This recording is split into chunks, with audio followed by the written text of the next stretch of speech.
Con Patricio Lewis, o Luis, especialista en temas financieros, económicos, docente de la Universidad Católica de Santa María y docente de la Universidad Católica de San Pablo.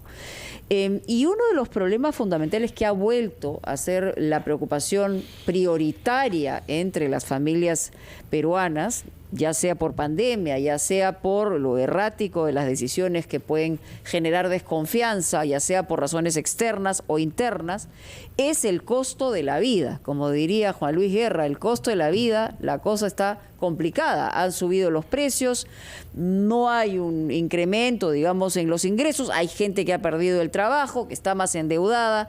¿Cuál es la situación y en promedio cuánto más se está pagando, digamos, por los productos de los más importantes, los de la mesa familiar? ¿Cómo está, señor Lewis?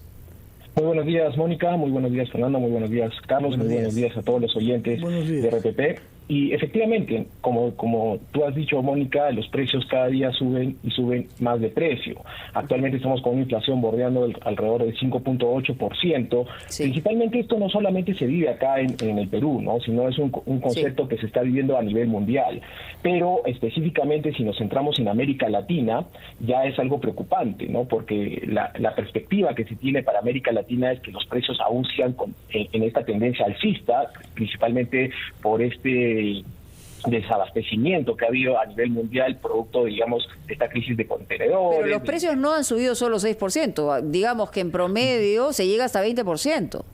Exacto, ¿no? Por ejemplo, tenemos el caso del gas, que ha subido bordeando ya casi los 60 soles, la gasolina, digamos que está bordeando casi los 18 soles el galón, y eso afecta realmente al consumidor, digamos, de a pie, ¿no? Al pequeño, digamos, empresario, porque sus costos cada vez son más altos y estos van a trasladar ese costo hacia el consumidor final, ¿no?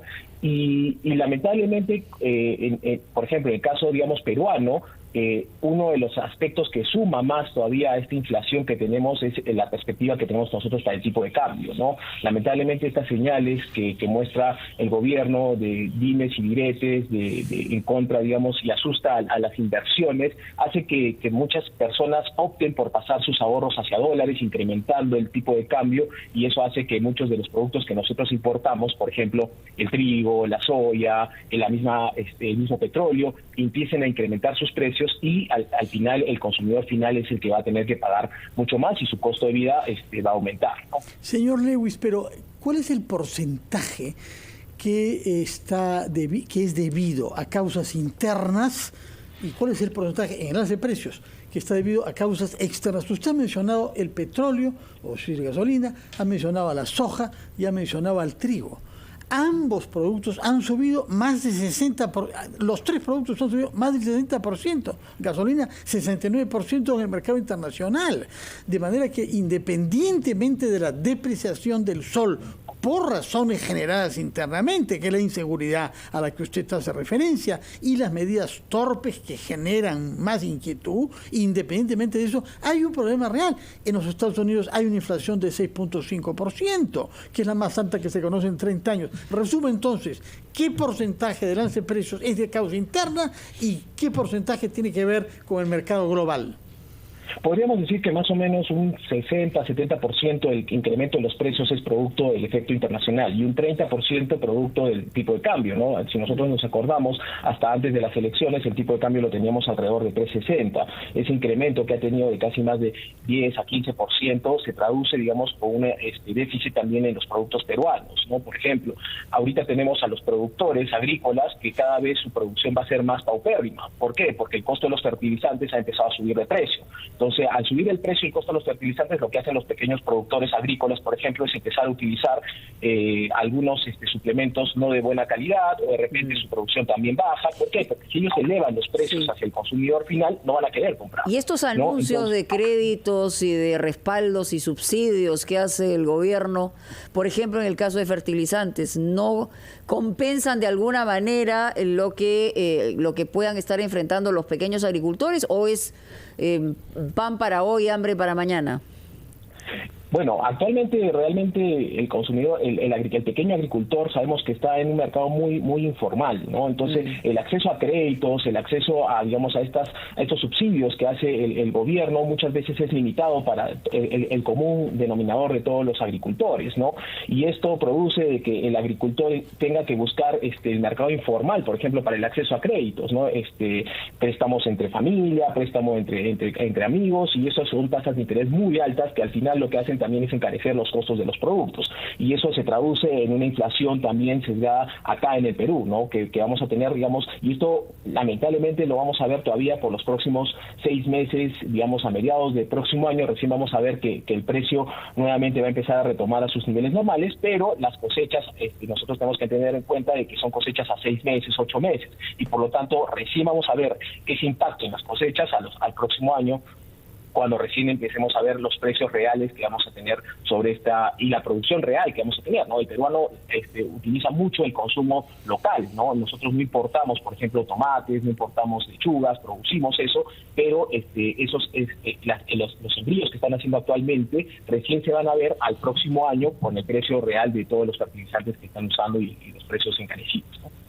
Yo le ruego que nos espere un instante para ir a la pausa de la media hora con los titulares y los anunciantes y retomamos nuestra conversación con usted para que nos diga, en este caso, en lo que a mí concierne, si el alza del precio es homogéneo en todo el territorio nacional o si hay diferencias, por ejemplo, entre el alza que se registra en Lima y en regiones como aquella en la que se ubica usted en este momento, que es Arequipa. Nos lo contestará, por favor, después de unos instantes.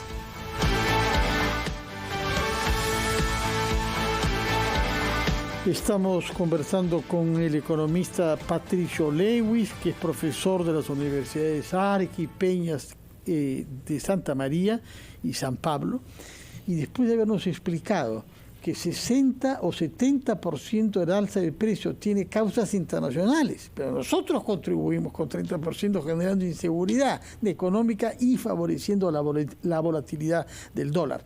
Yo quería preguntarle si hay diferencias en el alza del costo de vida entre Lima y las grandes ciudades y el resto del país.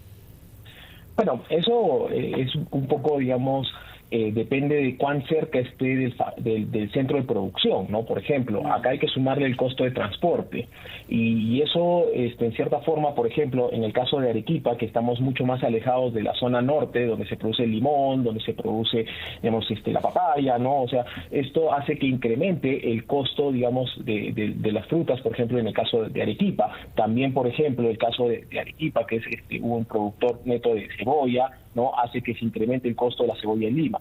A esto, el costo de producción, en cierta forma, va a estar ligado al tema del transporte que gaste el agricultor o que gaste, digamos, el empresario en llevar el producto hacia Lima. Ahora hay que tener en cuenta, el Lima es el mercado el mercado más grande del Perú, y eso en cierta medida hace también que haya mucha más oferta y concentre la mayor cantidad de productores, dejando, digamos, hacia las provincias aquellos productores que en cierta forma quieran asumir ese costo de envío hacia el otro lado y de repente por tener un margen mucho mayor, ¿no? Lo que hace que incremente el costo de vida en algunas provincias. Sí, lo que decían, señor Lewis, además, y efectivamente así lo hemos vivido, en los años 80 recordamos todo el tiempo que nosotros como reporteros íbamos todos los días al mercado a ver cómo estaban las cosas. Esto dejó de ocurrir en los 90, en los 2000, pero vuelve a ocurrir a partir de solamente los ecos de una pandemia, pero también de esta incertidumbre y este manejo errático de la política en general y las polarizaciones. Entonces, vuelve a ser la preocupación número uno de la gente, porque está más endeudada, exacto, no tiene chamba formal, se ha, digamos, informalizado aún más la economía, y en tercer lugar, el incremento que usted señala de ese impacto que viene de fuera, pero que el mayor daño, desde nuestro punto de vista, es lo que pasa adentro. Efectivamente, realmente el peor, digamos, enemigo que estamos teniendo son todas esta crisis política que estamos viviendo, estas contradicciones entre los propios ministros que anuncian cierres de minas, de ahí se contradicen que no es un cierre de mina. Esto hace que el inversionista y que los empresarios cada vez tengan mucho más temor en invertir acá en el Perú, ¿no? Lo que incrementa el tipo de cambio, y todos sabemos la consecuencia que eso traduce en la suba de los precios, digamos, como los principales precios que nosotros importamos. Ahora, sumado a esto, es preocupante que haya pasado, por ejemplo, en la última encuesta, a primer lugar el costo de vida, ¿no? Nosotros ya no vivíamos eso desde el año 90, ¿no? Ha sido un periodo bastante largo donde el Perú tenía otras prioridades, el tema de la corrupción, el tema, digamos, de la falta de trabajo, eran las prioridades, ¿no? Actualmente la gente no tiene trabajo, ¿no? Estamos viendo una reactivación, tal cual, por ejemplo, hace un momento mencionaba en el caso de Estados Unidos. En Estados Unidos está prácticamente con un déficit de empleos bastante grande. Acá en el Perú, más bien,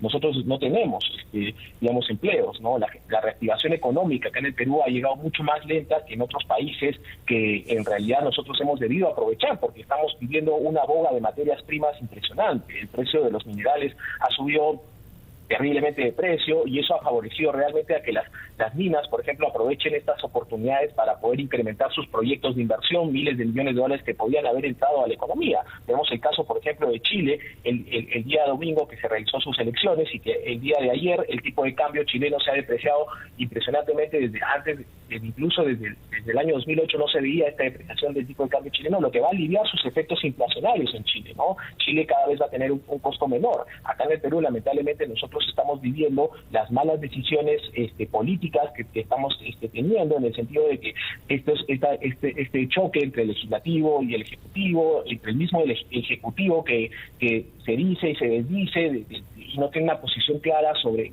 cómo promover las inversiones y generar más trabajo en el Perú, hace que el incremento del costo de vida a nivel nacional cada vez sea mucho más fuerte, y al final el que lo va a pagar es el ciudadano de a pie, que es el que tiene que ir al mercado todos los días. Sí. Carlos Villarreal. Sí, Patricio, muy concreto nada más, por favor. Justamente usted se refería a la situación económica que está muy ligada con el tema de la confianza de la población al gobierno. ¿Y qué efecto puede tener o está teniendo ya este anuncio del Ejecutivo justamente sobre el cierre programado de minas? Bueno, este es un anuncio que lo único que ha hecho es espantar aún más las inversiones que ya estaban espantadas, ¿no?